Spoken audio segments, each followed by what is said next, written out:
నమస్తే, welcome to Zindagi media.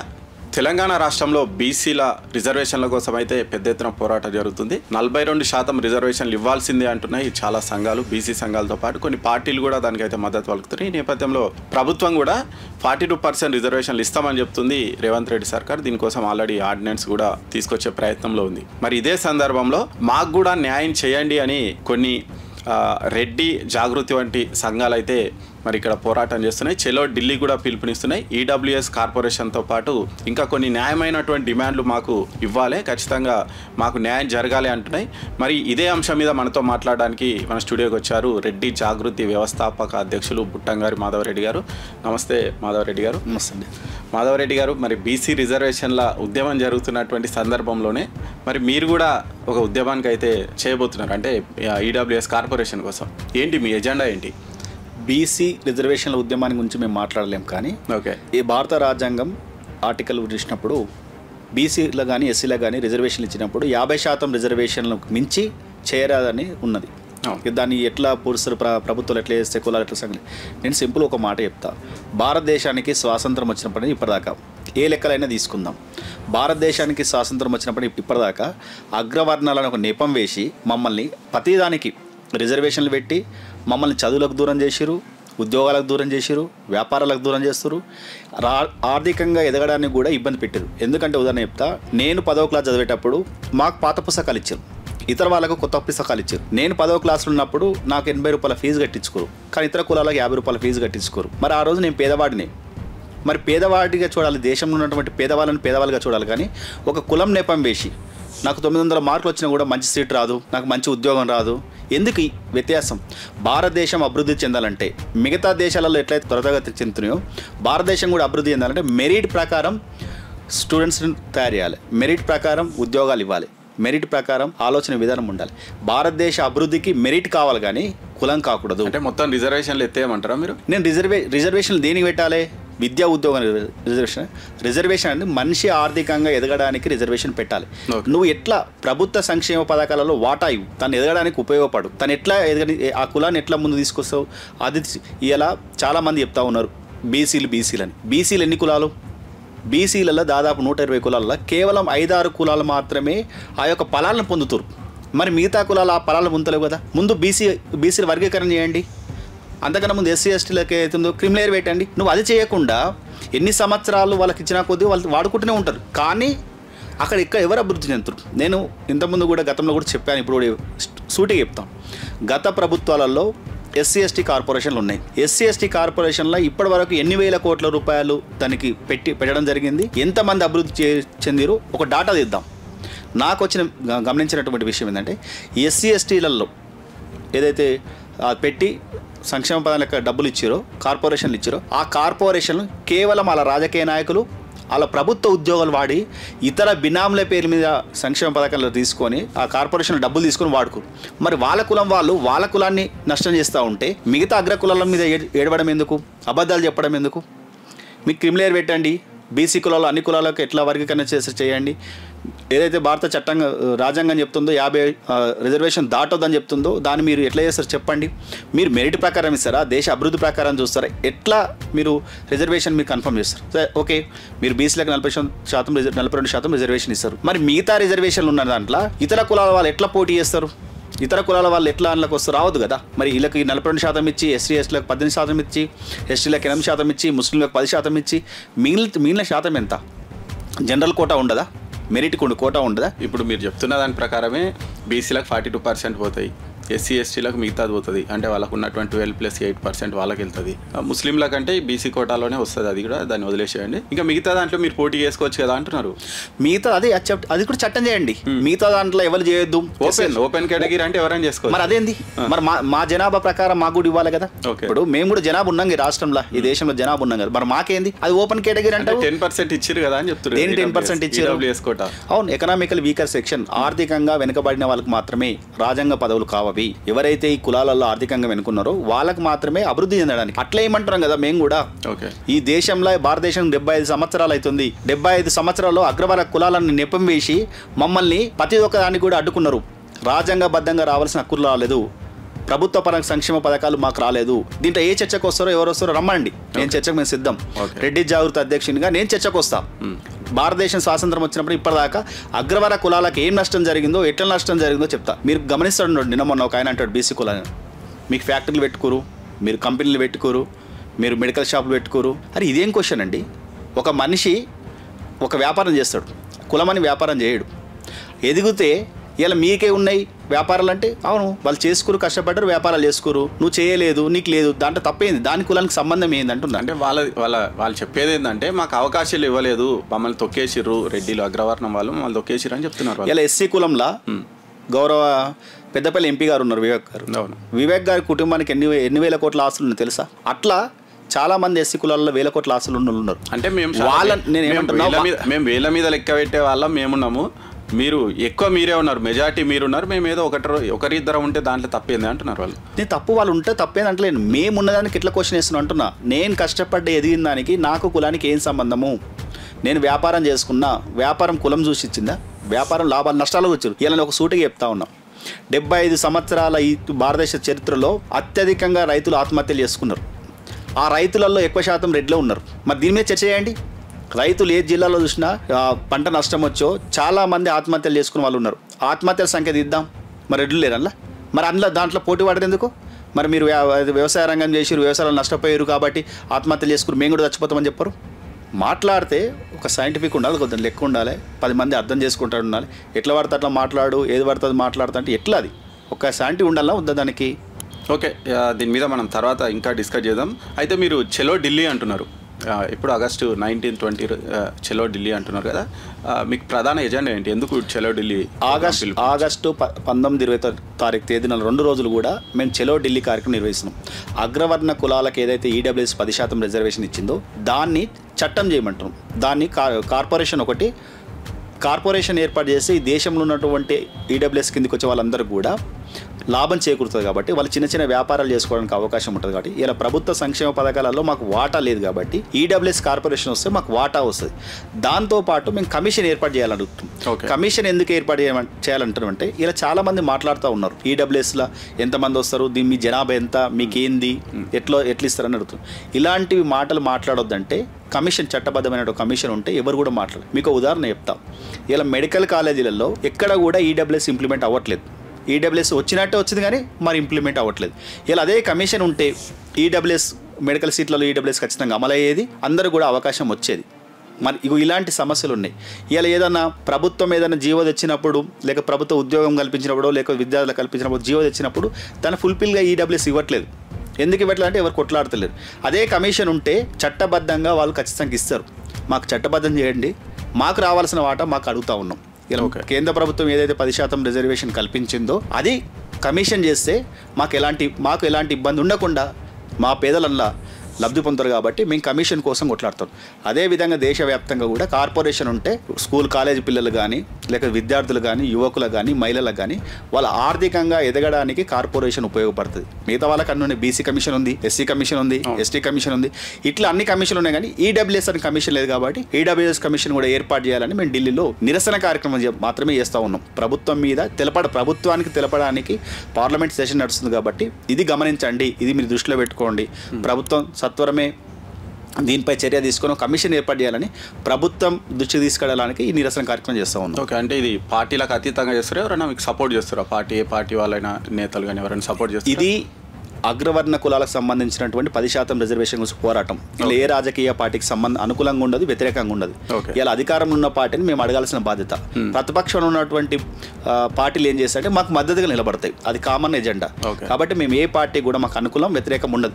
కానీ ఓ సమస్య మీద కొట్లాడుతున్నప్పుడు ప్రతిపక్షంలో ఉన్నటువంటి వ్యక్తులు ఇది న్యాయమైన డిమాండ్, ప్రభుత్వం ఆలోచించని ముందు పెడతారు. ప్రభుత్వం కూడా ఇది ఆలోచించి సరే న్యాయమైన డిమాండా లేకపోతే దీన్ని లోటుపాట్లను ఆలోచన చేసి వాళ్ళు నిర్ణయం తీసుకుంటారు. కాబట్టి దీని వెనక ఏ ప్రభుత్వం లేదు, కేవలం అగ్రవర్ణ కులాల సంఘాలు మాత్రమే ఉన్నాయి. ఇప్పుడు తెలంగాణలో చూస్తే రెడ్డి సీఎంఏ ఉన్నారు.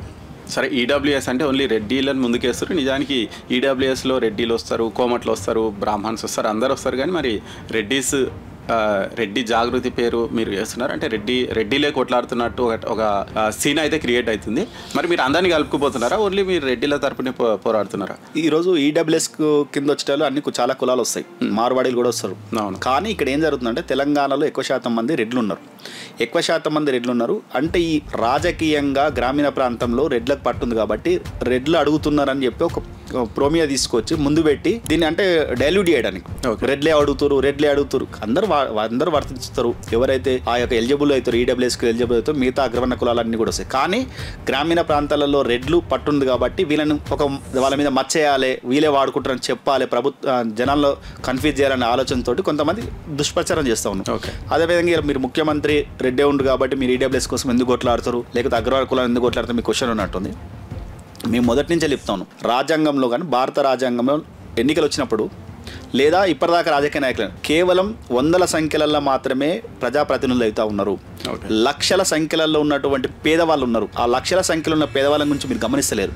కొంతమంది ఇలా రాష్ట్రంలో 112 సీట్లు ఉన్న ఎమ్మెల్యే సీట్లు 40 వీళ్ళ అగ్రకురాలు 62 మంది ఎమ్మెల్యేలు అయ్యారు. ఈ 62 మందిని 30 లక్షల మందితో సమానంగా చూస్తామా? ఒక ఇంట్లో 2 అన్నదమ్ములు ఆర్థికంగా ఒక అన్న ఎదుగుతూనే తమ్మునికి సాయం చేస్తారు. అలాంటిది ఒక కులంలో ఎవరో ఒకరు కష్టపడి ఎదిగిరు రాజకీయ నాయకుడు అయ్యిందంటే పేదవాళ్ళ గురించి వాళ్ళు ఎందుకు ఆలోచిస్తారు? ఒక ప్రజాప్రతినిధి ఏం చేస్తాడు? ఆ నియోజకవర్గంలో అన్ని కులాలను సమానంగా చూసుకుంటాడు, కేవలం రెడ్లనే చూస్తాడు కదా. మరి అలాంటప్పుడు మీ నాయకుడు మీ వ్యక్తి మీ కులం వాడు ప్రజాప్రతినిధి అయ్యిండు, మీకెందుకు రిజర్వేషన్లు, మీరెందుకంటే మరి మా పేదల పరిస్థితి ఏంది? అంటే ఇప్పుడు మీరు చెప్పిన లెక్కల ప్రకారమే చూసుకుంటే ఉన్న 119 సీట్లలో 62 మంది రెడ్డిలు ఎమ్మెల్యేలు అయినప్పుడు అంటే 50% వాళ్ళే అయ్యారు కదా. అవును, ఇప్పుడు వాళ్ళు అదే అంటున్నారు, అంటే బీసీ సంఘాలు కొట్లాడేది ఏంటంటే మొత్తం ప్రజాప్రతినిధులు మీరే అవుతున్నారు, రాజకీయంగా మమ్మల్ని అనగదొక్కుతున్నారు, అందుకే మాకు రిజర్వేషన్లు కావాలంటున్నాయి 42%. ప్రజాప్రతినిధులు ఎవరు ఎన్నుకుంటారు? అన్ని కులాలు ఎన్నుకుంటున్నాయి. అలా బీసీలు ఎస్టీలు అందరూ ఎవరైతే ప్రజలకు దగ్గరుండేవు, వాళ్ళ యొక్క కష్టాలలో నష్టాలలో ప్రజలకు దగ్గర నాయకులు ఉంటారు, వాళ్ళ నాయకులు ఏం చేస్తారు తప్ప ఎవరు పడితే కులం చూసి నాయకులు లేరు.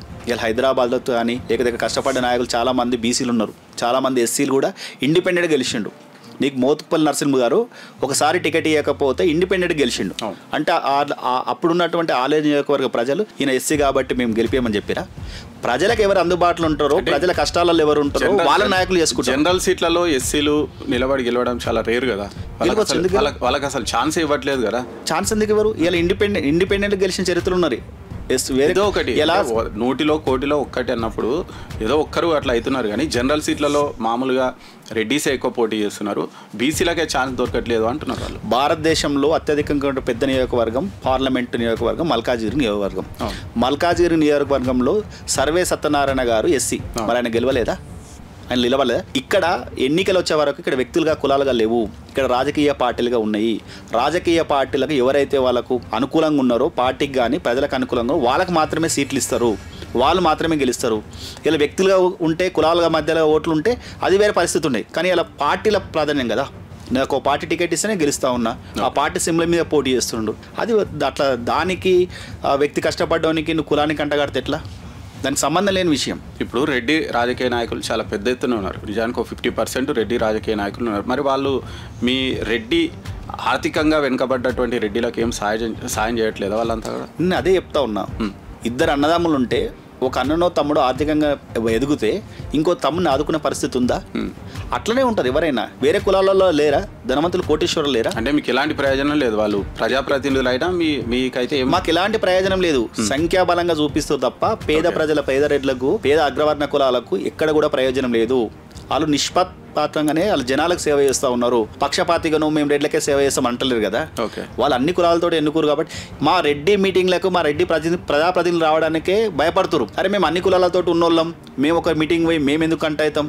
అదే ఎస్సీలు మీటింగ్ పెట్టినా, బీసీలు మీటింగ్ పెట్టినా మా రెడ్డి నాయకులే పైసలు ఇస్తారు, మా రెడ్డి నాయకులే వాహనాలు కడతారు, మా రెడ్డి నాయకులు పోయి మీటింగ్లలో కూర్చుంటారు. ఎందుకంటే వాళ్ళకి కులాలు కావాలి, వాళ్ళకు ఓటు బ్యాంకు ఎక్కడ ఓటు బ్యాంక్ ఎక్కువ ఉందో అక్కడ చూసుకుంటారు తప్ప మన కులం ఉంది అట్లానే ఏమి ఉండదు. అది నాయకుడు లక్షణాలు ఉంటాయి, నాయకుడు అన్ని కులాలను చూసుకోవాల్సిన బాధ్యత ఉంటుంది. ఆయన ఎట్లా గెలవాలని ఆలోచిస్తారు తప్ప మా కులం వాళ్ళు వేస్తేనే ఎక్కడ కూడా అగ్రవర్ణ కులాలకు జనాభా ప్రకారం లేదు, ఏ నియోజకవర్గం కూడా ఎక్కువ శాతం లేదు. అయినా కూడా ఎక్కువ శాతం ఆ వర్గాలు గెలుస్తున్నాయంటే వాళ్ళు కష్టపడతా ఉన్నారు, గెలుస్తూ ఉన్నారు. మీ అందరికి తెలుసు పీజేఆర్ అనే వ్యక్తి ఇలా హైదరాబాద్ ఉమ్మడి హైదరాబాద్ హైదరాబాద్ సికింద్రాబాద్లో పెద్ద నాయకుడు, కానీ అలా కొడుకు ఓడిపోయిండు. అంటే ఆయనకు నేను కష్టపడలే కాబట్టి ఓడిపోయిండు. ప్రజలు ఎక్కడైతే కష్టపడతారో ప్రజలకు దగ్గర ఉంటారో ఆయన నాయకుడు అనుకుంటారు, కానీ కులం చూసాను. ఇలా హైదరాబాద్ కూన శ్రీశైలం గౌడ్ అని ఉండు, ఆయన ఇండిపెండెంట్ ఎమ్మెల్యే గెలిచిండు. మరి ఎట్లా గెలిచిండు? ఒక ఇండిపెండెంట్ ఎమ్మెల్యే గెలిచిండంటే తక్కువ స్థాయి కదా, ఆయన కష్టపడ్డాడు. ఆ రోజు ఆ రోజు ఆ ప్రజలు వాళ్ళని గెలిపించుకోరు. నువ్వు ఎన్నికలకు జనాభాకు నాయకులకు అస్సలు పొంతనే పెట్టొద్దు. ఒకదానికి ఒకదానికి సంబంధం లేని విషయం ఇది. ఆడలేక మధ్యలో అన్నట్టు నువ్వు కష్టపడలేక, నువ్వు జనం దగ్గరికి పోలేక, నువ్వు ఈరోజు నాకు ఇది అది రిజర్వేషన్ అంటారు. దేంట్లో రిజర్వేషన్ ఉండాలి? మనిషి ఎదగడానికి రిజర్వేషన్ ఉండాలి, నువ్వు ఆర్థికంగా బలపడడానికి ఉండాలి. కానీ నువ్వు ఆర్థికంగా బలపడడానికి ఇష్టపెట్టి కేవలం ప్రజాప్రతినిధులు అంటారు. ఎంతమంది ప్రజాప్రతినిధులు ఉన్నారు? సంఖ్య ఎంత ఉంది? మరి అలా జనాభా 120 కిలోలు 112 కిలోలు బీసీలు అంటారు. జనాభా 56% అంటారు. ఈ యొక్క ఎమ్మెల్యేలు ఎంపీలు ఎంతమంది అవుతారు? 20 మంది 30 మంది, సరే 50 మంది అవుతారు. మరి మిగతా జనాభా పరిస్థితి ఎంత? పరిస్థితి పేద వర్గాల ఇలా నాయకులు అనేటోళ్ళు అన్ని పార్టీల బీసీల నాయకులు, వేరే పార్టీల బీసీలు నాయకులు ఎదగడానికి ఉపయోగపడుతుంది తప్ప ఇది ప్రజలకు ఎదగడానికి ఉపయోగపడదు. నువ్వు సంక్షేమ పథకాలు తీసుకురావాలి, సంక్షేమ పథకాల వైపు ప్రభుత్వం వైపు నడిపించాలి, సంక్షేమ పథకాన్ని గ్రామ స్థాయికి తీసుకుపోవాలి. ఏవైతే సంక్షేమ పథకాలు 100 కోట్లు ఇలా దాదాపు 1,00,000 కోట్ల బడ్జెట్ ఉంది, నీకు సంక్షేమ పథకాల వాటా ఏది? మేము బ్రిడ్జిలు కట్టినాం, ఫ్లైఓవర్ కట్టినాం, ఇది కాదు కదా, అదొక భాగం. కానీ మనిషి ఆర్థికంగా ఎదగడానికి నువ్వు ఎన్ని ఫ్యాక్టరీలు పెట్టినావు? గ్రామీణ ప్రాంతంలో ఏదైతే ఇప్పుడు వ్యవసాయ రంగం ఉందో దాన్ని ఎట్లా ఉత్పత్తి చేసినావు, ఎట్లా అభివృద్ధి చేసినావు? ఇప్పటిదాకా కూడా ఇంత పెద్ద మనం వ్యవసాయ రంగం తెలంగాణ మొత్తం కూడా రైతే రాజు, రైతులే ఓట్లు వేస్తారు, రైతు ఏది చేస్తే గెలుస్తారు అంటారు కదా. రైతు మీద డిఫరెంట్ అయితే ఎన్నికలు వచ్చినప్పుడు రైతుల గురించే మాట్లాడతారు. ఇప్పటిదాకా కూడా ఎక్కడ కూడా కోల్డ్ స్టోరేజ్ లేవు. ఇలా ఒకరోజు టమాటా 15 రూపాయలు ఉంటుంది, ఒకరోజు 300 రూపాయలు ఉంటుంది. మరి 15 రూపాయలు ఉన్నప్పుడు రైతు దగ్గరికి వెళ్ళి తీసుకొని కాపాడి దాన్ని నిల్వ ఉంచి 300 రూపాయలు ఉన్నప్పుడు అమ్మొచ్చు కదా. కోల్డ్ స్టోరేజ్ లేవి. నువ్వు రైతులకు ఏ విధమైనటువంటి సబ్సిడీలు ఇస్తున్నావు, రాయితీలు ఇస్తున్నావు, ఎట్లా అభివృద్ధి? ఇలా వ్యవసాయ రంగం మొత్తం కూడా కుంటుపడతా ఉంది. అందరూ కూడా వ్యవసాయ రంగాన్ని వదిలిపెట్టి హైదరాబాద్కి వస్తారు. నువ్వు దాన్ని ఆలోచించు. మనిషి అక్కడ ఉండి వాడు సంపాదించుకునే ఆలోచన చేయి. ఇలా హైదరాబాద్ చుట్టూ కూడా గ్రేటర్ హైదరాబాద్ చుట్టూ ఏదైతే ఔటర్ రింగ్ రోడ్ చుట్టూ ఉందో, నువ్వు ఔటర్ రింగ్ రోడ్ అవతల ఫ్యాక్టరీలు పెట్టు. కేవలం కెమికల్ ఫ్యాక్టరీ లేక సాఫ్ట్వేర్, ఈ రెండేనా? నువ్వు ప్రతి ఒక్క వస్తువును కూడా ఇలా చైనాకి వెళ్ళి తెచ్చుకుంటున్నాం. మనమే అంటున్నాం ఏ వస్తువు కొన్నా చైనాకి వెళ్ళి వస్తుందని. మరి ఇక్కడ ఎందుకు ఉత్పత్తి అవ్వట్లేదు? ఇక్కడ ప్రజలకు ఎందుకు నువ్వు పని కల్పించట్లేవు? నువ్వు అదే ఆలోచించరు, అది కొట్లాడురి, సంఘాలకు అది కొట్లాడండి. ఇలా కేవలం మేము బీసీ సంఘాల వాదం అంటే నేను వాళ్ళని కించపరచట్లేదు. కానీ ప్రజలకు ఏది అవసరమో, మనిషికి ఏది అవసరమో, మనిషి ఆర్థికంగా ఎట్లా ఎదగాలనో అది దాని గురించి ఆలోచించండి. కేవలం రాజకీయంగా మీ అవసరాల కోసం ఒక వ్యక్తి ఎమ్మెల్యే అయితే కింది స్థాయికి ఏం లాభం? ఇలా బీసీలో 50 మంది ఎమ్మెల్యేలు, కింది స్థాయికి ఏం లాభం? ఎమ్మెల్యేలు అవుతారు కదా. ఇలా చాలామంది ఎస్సీలు, చాలామంది ఎమ్మెల్యేలు అయ్యారు. ఒక్కరు కూడా క్రిమిలేయర్ తీసుకురా. క్రిమిలేయర్ వాళ్ళ చట్టంలో ఉంది, భారత రాజ్యాంగ చట్టంలో ఉంది. ఒక్కసారి నువ్వు నీ యొక్క రిజర్వేషన్ వాడుకున్న తర్వాత ఆ ఫలాలు పొందిన తర్వాత నువ్వు రిజర్వేషన్ తొలగించుకోవాలని ఉంది. మరి తొలగించుకుంటున్నావు. నువ్వు తొలగించుకోకపోవడం వల్ల ఎవరికి నష్టం? అగ్రవర్ణ కులాలకైతే నష్టం కాదు కదా. నీ కులానికి, నీ ఎస్సీ కులానికి నువ్వే నష్టం చేస్తున్నావు. నీ జాతికి నువ్వు ద్రోహం చేసుకుంటూ నువ్వు పక్కల మీద బురద వేస్తూ ఉన్నావు. ఇలా ఐఏఎస్ ఐపీఎస్లు ఉన్నారు. చాలామంది ఐఏఎస్ ఐపీఎస్లు అయినాక కూడా వాళ్ళ రిజర్వేషన్ తొలగించుకుంటలేరు. అది కదా అసలు మనం ఆలోచించాల్సింది. ప్రజలు ఎదగాలంటే, ఆర్థికంగా ఎదగడానికి, లేదు ప్రజలు వాళ్ళ కాళ్ళపై వాళ్ళు నిలబడడానికి ఈ విధమైన వాళ్ళు ఆలోచన చేయాలి. కానీ మేము రిజర్వేషన్ కోసం రిజర్వేషన్లు 50% మించిపోవద్దు అని భారత రాజ్యాంగం చెప్పింది. నువ్వు ఎందుకు ఇంకా రిజర్వేషన్ అయినా? భారత రాజ్యాంగం 10 సంవత్సరాలకే రిజర్వేషన్ అన్నది. ఇలా 75 సంవత్సరాలకు వచ్చినాం. ఇంకెన్ని రోజులు రిజర్వేషన్ మీద ఆధారపడతాం? ఇంకా మెరిట్ ఎప్పుడైతాం? మనకు వేరే దేశాలకు, చైనా కానీ లేకపోతే అమెరికా కానీ ఒకనాడు సమానం ఉన్నటువంటి వ్యక్తులం. కానీ ఇలా పరిస్థితి ఏంది? మన యొక్క స్థితి ఏడిపోయినాం. మనం రోజు పడిపోతూ ఉన్నాం. ఇంకా రిజర్వేషన్ మీద ఆలోచిస్తున్నాం. ఇలా అమెరికాలో రిజర్వేషన్ లేదే. అభివృద్ధి అవుతున్న దేశాలలో రిజర్వేషన్ గురించి మాట్లాడట్లేదే. వాళ్ళు ఎట్లా ఒక వస్తువును ఉత్పత్తి చేయాలని ఆలోచిస్తారు. కానీ మనం ఏం చేస్తున్నాం? ఎట్లా కులాలను పెంచుకోవాలా, ఎట్లా రాజ్యాంగంలో రిజర్వేషన్ వైపు ఆలోచిస్తున్నాం. మనం ప్రగతి వైపు ఆలోచించలేమనేది నా ఆలోచన. ఓకే, ఇక సీఎం రేవంత్ రెడ్డి గారు కూడా మొన్న మాట్లాడుతూ ఈడబ్ల్యూఎస్ వాళ్ళకి 10% రిజర్వేషన్ ఇస్తున్నాం, మరి బీసీలకు 42% ఇవ్వడంలో తప్పు లేదు అంటున్నారు. అంటే ఆయన చాలా కంప్లీట్గా బీసీ రిజర్వేషన్లకు అయితే పూర్తి అనుకూలంగా ఉన్నారు. ఎట్టి పరిస్థితుల్లో నేను 42% రిజర్వేషన్లు అమలు చేసి చూపిస్తా అంటున్నారు. మీరే అంటారు కదా ముఖ్యమంత్రి గారు. నేను అది రాజకీయ వ్యూహం. కేవలం రాజకీయ పార్టీలు, రాజకీయ నాయకులు వాళ్ళ లబ్ధి కోసం మాత్రమే మాట్లాడుతుంది. నేను సూటిగా మాట్లాడేదంటే నువ్వు 42% 10% కాదు, నువ్వు ప్రజలకు వాళ్ళ కాళ్ళపై వాళ్ళు నిలబడడానికి ఏం చేసినావు అది చెప్పు. నువ్వు 42% ఇస్తావు, 10% అంటున్నావు. ఎవరు అభివృద్ధి అయ్యారు? ఈ రిజర్వేషన్ల వల్ల ఎంత సంఖ్య ఎంత అభివృద్ధి అవుతుంది? నువ్వు మేజర్ సంఖ్యను ఇచ్చిపెట్టి 10ల సంఖ్యలు 20 సంఖ్యలు ఉన్నటువంటి ఎమ్మెల్యేల గురించో ఎంపీల గురించో, లేకపోతే నేను ఒక ప్రతిపక్ష నాయకుడు అడిగిండు, నువ్వు బీసీ రిజర్వేషన్ చేస్తా అంటున్నావు కదా, ముందు నీ సీఎంలో ఎంతమంది ఎమ్మెల్యేలు ఉన్నారు, ఎన్ని మినిస్టర్లు ఉన్నాయి అడిగిండు. ముందు అది చేయండి, మాకెందుకు? మేము రాజకీయంగా మాట్లాడదని అనుకోలేదు. సమాజంలో అన్ని కులాలు ఎదగాలి, అందరు మనసులు ఎదగాలని మేము ఆలోచన చేస్తున్నాం. వాళ్ళు రాజకీయ నాయకులు కాబట్టి రాజకీయ వ్యూహంతో మాట్లాడతారు. అది కోర్టు పరిధి వస్తుంది, చట్టం ఏం చెప్తుంది తర్వాత చూద్దాం. ఓకే, మీరు రెడ్డిల కోసం పోరాటం చేస్తున్నారు, దానికి అప్రిషియేట్ చేస్తున్నాం. కానీ మీ రెడ్డిల కోసం పోరాటం చేస్తున్నటువంటి మీ సంఘాల్లోనే ఒక్క మాట మీద లేవు, చాలా సంఘాలు ఒక్కొక్కరు ఒక్క మాట మాట్లాడుతున్నారు. మీ వ్యూహంతో మీరు చేస్తున్నారు అంటే మీరు ఏదో స్వార్థ ప్రయోజనాల కోసం చేస్తున్నారని కూడా బయట జనాలు అనుకుంటున్నారు. అంటే కొంతమంది అంటే మీ రెడ్డి సంఘాలే విడిపోతున్నాయి, ఎవరికి వాళ్ళే పోరాటం చేస్తున్నారు, ఐకమత్యంగా పోరాటం చేయట్లేదు అని కూడా అనుకుంటున్నారు. మీరు నాణ్యాన్ని అటువైపుకి వెళ్ళి చూస్తారు. అటువైపుకి వెళ్ళి చూస్తే నాణ్యం నీకు హెడ్గా కనబడుతుంది, ఇటువైపుకి వెళ్ళి నేను చూస్తున్నా నాకు టేల్గా కనబడుతుంది. ఇలా రెడ్డి సంఘాలు కానీ మిగతా సంఘాలు ఐక్యత లేవని ఇక్కడ అనుకోవద్దు. ఎందుకంటే అన్ని సంఘాలు ఐక్యత ఉన్నాయి కాబట్టి ఇక్కడ ఈ పోరాటం ఇప్పటివరకు వచ్చింది. సంఘాలలో విభిన్న మనసులు ఉంటారు, వివిధ అభిప్రాయాలు ఉంటాయి. ఒక మనిషి ఒక దాని మీద కొట్లాడదామంటారు, ఒక మనిషి ఒక దాని మీద ఒక రకంగా కొట్లాడదామంటారు. ఒకరు హైదరాబాద్లో ఉంటారు, ఒకరు నిజామాబాద్లో ఉంటారు, ఒక ఆర్గనైజేషన్ అక్కడ ఉంటుంది. కాబట్టి వాళ్ళందరూ ఒక దగ్గర, ఇప్పుడు అందరూ ఒక దగ్గర కొట్లాడాలి, అందరూ ఒక దగ్గర ఉండాలి కుదరదు కదా. ఓ ప్రాంతంలో ఒకరు ఉంటారు, ఆకు ప్రాతినిధ్యం వహిస్తారు, వాళ్ళ స్టైల్ వాళ్ళు కొట్లాడతారు. ఇంకో ప్రాంతం ఇంకోటి, ఎవరు కొట్లాడినా కూడా లాస్ట్ డేకి ఏమైతుందంటే దాని యొక్క ఫలాల కోసం కొట్లాడతారు. ప్రభుత్వం నుంచి వెళ్ళి రావాల్సిన సంక్షేమ పథకాల కోసమే కొట్లాడతారు. ప్రభుత్వం రాజ్యాంగబద్ధంగా రావాల్సిన హక్కుల కోసం మాత్రమే కొట్లాడతారు. నాదో స్టైల్లో కొట్లాడతా, ఒక ఆయన ధర్నా అంటాడు, ఒక ఆయన నిరసన అంటాడు, ఒక ఆయన బహిరంగ సభ. అందరూ కలిసికట్టుగా యూనిటీగా చేస్తే ఇంకా కరెక్ట్ ఉంటుంది కదా, యూనిటీ వస్తుంది. దానికి ఒక జేఎస్ అనే ఒక సమస్య వచ్చినప్పుడు ఒక జేఎస్ అని ఏర్పడుతుంది. ఏర్పడి ఆ జేఎస్లు అందరూ అంతర్భాగం అవుతారు. అప్పుడు ఆ సమస్య మీద కొట్లాడతారు. మీరు గతంలో చూసి జేఎస్లు ఏర్పడి తారమత్పేటలో బహిరంగ సభ పెట్టారు, జేఎస్లు ఏర్పడి గట్కేసర్లో బహిరంగ సభ పెట్టారు, జేఎస్లు ఏర్పడి రెడ్డి కార్పొరేషన్ కానీ గత ప్రభుత్వం మీద చాలా చోట్ల బహిరంగ సభలు పెట్టారు, నిరసన కార్యక్రమాలు పెట్టారు. అది సందర్భం వచ్చినప్పుడు అన్ని సంఘాలుగా ఒకటైతే ఏర్పడితే దానికి పేరు పెట్టుకుంటారు, ముందుకు పోతారు. ఓకే, ఇంకా దాంతోపాటు నిజానికి గతంలో చూస్తే మన ఊర్లలో కూడా రెడ్డిలది కొంచెం డామినేషన్ ఉంటుంది. కానీ కేసీఆర్ గవర్నమెంట్ వచ్చిన తర్వాత క్రమంగా ఈ రెడ్డి డామినేషన్ను తగ్గించడానికి బీసీలను ఎంకరేజ్ చేసిండు ఫస్ట్. ఇప్పుడు రేవంత్ రెడ్డి ఇంకా ఎంకరేజ్ చేస్తున్నారు. అందుకే ఇక ఊర్లలో కూడా రెడ్డి డామినేషన్ అంటే ఒక రాజకీయంగా చైతన్యం ఉంటుంది. నిజానికి ఏం కావాలన్నా రెడ్డిల దగ్గరికి అవుతుంది, రూపాయి కావాలన్నా రెడ్డిల దగ్గరికి అవుతుంది, పొలాలు కూడా వాళ్ళ దగ్గరనే ఉంటుంది. ఇప్పుడు ఆ పరిస్థితి లేకుండా పోతుంది కదా. మీరు అన్నది వాస్తవం. ఒకనాడు హైదరాబాద్ అభివృద్ధి కానప్పుడు హైదరాబాద్ చుట్టూ ఉన్నటువంటి లేక గ్రామీణ ప్రాంతాల్లో ఓన్లీ వ్యవసాయ రంగం మీద ఆధారపడ్డప్పుడు వ్యవసాయం చేసుకుంటే అందరూ ఊళ్ళు ఉన్నారు. కానీ ఇలా వ్యవసాయ రంగం తగ్గి పారిశ్రామిక పెరగడం వల్ల, అదేవిధంగా వాళ్ళ పిల్లలు ఎక్కువ చదువుకోవాలని హైదరాబాద్కి రావడం వల్ల, పెద్ద పెద్ద స్కూల్ అని హైదరాబాద్లో ఉండడం వల్ల గ్రామీణ ప్రాంతంలో ఉన్నట్టు కొద్దిగా ఆర్థికంగా ఉన్న వాళ్ళు లేదు, మొత్తమే మనకి ఇక్కడ ఉపాధి ఏం లేదు, మనం హైదరాబాద్ పోయి ఒక ఫ్యాక్టరీలో పని చేసుకోవాలనుకున్న వాళ్ళందరూ కూడా హైదరాబాద్కి వచ్చారు. దానివల్ల గ్రామీణ ప్రాంతంలో ఉన్నటువంటి యువ రెడ్డిలు కానీ ఎవరు కూడా లేరు. లేకపోవడం వల్ల ఆ మిగతా కులాలు అక్కడ స్థిరపడి అక్కడ వాళ్ళకు ఉపాధి, ఇప్పుడు గమ్లలో ఉన్నారు, తాడ్చెట్లు హైదరాబాద్లో ఉన్నాయి, వాళ్ళకి అక్కడ ఉపాధి ఉంది. కుమ్మరోళ్ళు ఉన్నారు హైదరాబాద్లో, అక్కడ వేసుకొచ్చి కూడా కొన్నారు. అంటే వివిధ కులాల వాళ్ళకి అక్కడ ఉపాధి ఉంది గ్రామీణ ప్రాంతం. కొంతమంది ఉపాధి లేని వాళ్ళు హైదరాబాద్కి వచ్చి సెటిల్ అవ్వడం వల్ల గ్రామాలలో రెడ్ల ప్రాధాన్యత తగ్గింది. సరే, కేసీఆర్ తక్కువ చేసిన అనేది చర్చ వేరు. కేసీఆర్ నేనేం చెప్తున్నా, ఎవరైతే కేవలం మీరు రిజర్వేషన్లను ఆ నెంబర్లో సంఖ్యను అటు ఇటు మార్చగలుగుతారేమో, కానీ ఎవరైతే నాయకత్వం ఉందో వాళ్ళైతే మనం మార్చలేం కదా.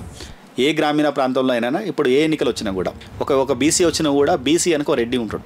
ఎస్సీ రిజర్వేషన్ వచ్చినా కూడా ఎస్సీ వెనక ఒక రెడ్డి ఉంటాడు. అంటే గ్రామాలలో రెడ్లకు పట్టు ఉంది కాబట్టి ఏ కులం వాళ్ళైనా కూడా ఆ రెడ్ల వాళ్ళ యొక్క ఆశీస్సులో లేకపోతే వాళ్ళ ప్రేమానురాగాలు పంచుకొనే ఎన్నికలకు పోతారు, లేదు వాళ్ళ సపోర్ట్ తీసుకొని ఎన్నికలకు పోతారు. కానీ ఎవరైనా కూడా ఆ గ్రామంలో ఉన్నటువంటి రెడ్లు ఊరు బాగుండాలి, ఊరు అభివృద్ధి పదం అయిపోవాలి, మనం నిలబడి కొట్లాడాలి, మన వారిని గెలిపించుకోవాలని ఆలోచన విధానంతో ఉంటారు. కాబట్టి ఇంకా రిజర్వేషన్లు కేసీఆర్ రావడం వల్ల రెడ్ల నాయకత్వం తగ్గిందన్నది కొద్దిగా ఇంకా అది లోతైన విషయం కాబట్టి మనం చర్చించుకోవడం బాగుంటుంది. ఓకే, ఇప్పుడు చూస్తున్నాం ఒక ఎమ్మెల్సీ ఇటీవల గెలిచినటువంటి అధికార పార్టీ నుంచి బహిష్కరించబడ్డటువంటి ఒక ఎమ్మెల్సీ అయితే డైరెక్ట్గా రెడ్డిలనే టార్గెట్ చేస్తున్నారు.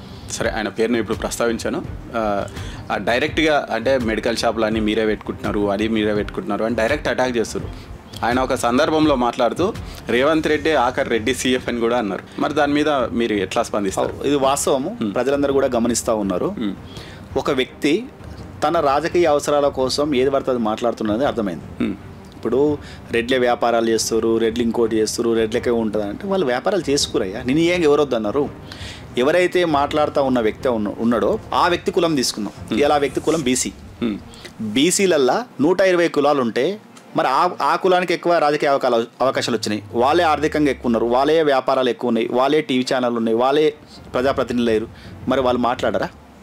ఇలా ఆయన ఆ కులంలో ఎదిగి ఆ కులం వల్లనే ఇతర కులాలకు నష్టం చేసుకుంటూ ఉండి ఆయన ఎట్లా మాట్లాడతాడు? ఆయన గతంలో ఏ కులం ఇంతకు? ఆయన కూడా ఓసీ. రాజశేఖర రెడ్డి ముఖ్యమంత్రి కానంత ముందుకు అలా కులం కూడా ఓసీ. మళ్ళీ అప్పుడు అగ్రవారం కులాల్లో ఉండు కదా. ఇలా నిజామాబాద్ వైపు పోదాం, రెడ్ల కన్నా ఎక్కువ డామినేషన్ ఉంటుంది వాళ్ళ కులం. అవును, రెడ్ల కన్నా ఎక్కువ ఘోరమైనటువంటి అరాచకాలు ఉంటాయి. మీరు అది సమాజం తెలుసు కదా. ఆయన ఏదో మాట్లాడుతుండు కానీ మనం ఎట్లా అనుకుంటాం. కాకపోతే ఆయన ఏంటంటే రాజకీయ వ్యూహంతో తన ఎదుగుదల కోసం ఒక పండ్లున్న చెట్టుకు కాయలు కొడుతూనే రాలుతాయి అనే ఉద్దేశంతో ఇలా ఎవరైతే తనకన్నా పెద్ద స్థాయి ఉన్నదో వాళ్ళనే టార్గెట్ చేసుకుని మాట్లాడుతూ ఉన్నాడు. ఏది పడితే అది మాట్లాడుతాడు. పెద్ద స్థాయి అయినా కింది స్థాయిని పోయి ఆన్సర్ అంటే ఆయన వేసినటువంటి విమర్శను మన ప్రతి విమర్శ చెప్పలేడు కదా. అట్లా ఆయన రాడు అని చెప్పి ఈయన ఇష్టమైనట్టు మాట్లాడుతున్నాడు. ఓకే, ఆయన కూడా బుద్ధి చెప్పినాం కదా. ఆయన కూడా రాజకీయంగా మేము ఆయన సస్పెండ్ చేశాక వదిలిపెట్టలే కదా. రెడ్ల మీద మాట్లాడితే సస్పెండ్ చేసాక వదిలిపెట్టి ఆయన ఏదో యూట్యూబ్ ఛానల్ కూర్చొని రెడ్లు మెడికల్ షాపులు ఉన్నాయి, వాళ్ళే గోళీలు తయారు చేస్తారు, వాళ్ళదే కంపెనీ ఉంది, వాళ్ళే హాస్పిటల్ ఉంది అంటే ఉంటాయి. మరి వాళ్ళు వ్యాపారంలో ఉన్నారు కదా. వీళ్ళ అంబానీ ఆదానీలు కూడా ఉన్నారు, వేరే కులస్తులు కూడా ఉన్నారు. అట్లా దాన్ని ఎట్లా నువ్వు వ్యాపారానికి ఈ కులాలకు ఎట్లా అంటగడతావు అంటున్నా. ఒక కులంలో నేను ఇలా రెడ్డి కులంలో పుట్టినా అంటే నాకు వ్యాపారం ఉందా? కులంలో పుట్టంగానే వ్యాపారం వస్తా? లేక కులంలో పుట్టంగా పైసలు వస్తాయా? కులంలో పుట్టంగానే భూములు వస్తాయా? కష్టపడుతూ వస్తాయి, ఓ పని చేసుకుంటూ వస్తుంది. వాళ్ళు రాజకీయ లీడర్ రాకుండా అటువైపు పోయి వ్యాపారాలు చేసుకోరు. నువ్వు కూడా నేనేమంటే నీకు టీవీ ఛానల్ ఉంది, నువ్వు ఎట్లున్నావు, నువ్వు టీవీ ఛానల్లో పనిచేసినాడు, నీ ఆర్థిక పరిస్థితి ఎంత? ఇలా నువ్వు టీవీ ఛానల్ ఓనర్ అయినాక నీ పరిస్థితి ఎట్లా, నీకు ఎట్లా వచ్చిన పైసలు అది చెప్పు ముందు. అట్లా చెప్తే అందరూ బాగుపడతారు కదా. నువ్వు అది చెప్పకుండా ఏదో రెడ్లను తీసుకొచ్చి ముందు పెట్టి దానికి రెడ్లను పెడతాండి, రేపు ఇంకా వేరే అంటట్టుండు.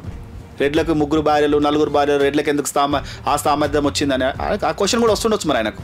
అంటే ఎంత వల్గర్గా ఇలా ఒక జాతి మీద దాడి చేస్తూ ఉండంటే అంత నీచమైనటువంటి వల్గర్గా దాడి చేస్తూ ఉండు. అది సమాజం గమనించింది. ఆయన యూట్యూబ్ ఛానల్ చూడండి, గతంలో ఎంత వ్యూవర్స్ ఉంటుండే ఇప్పుడు ఎంత తగ్గిందో చూడండి.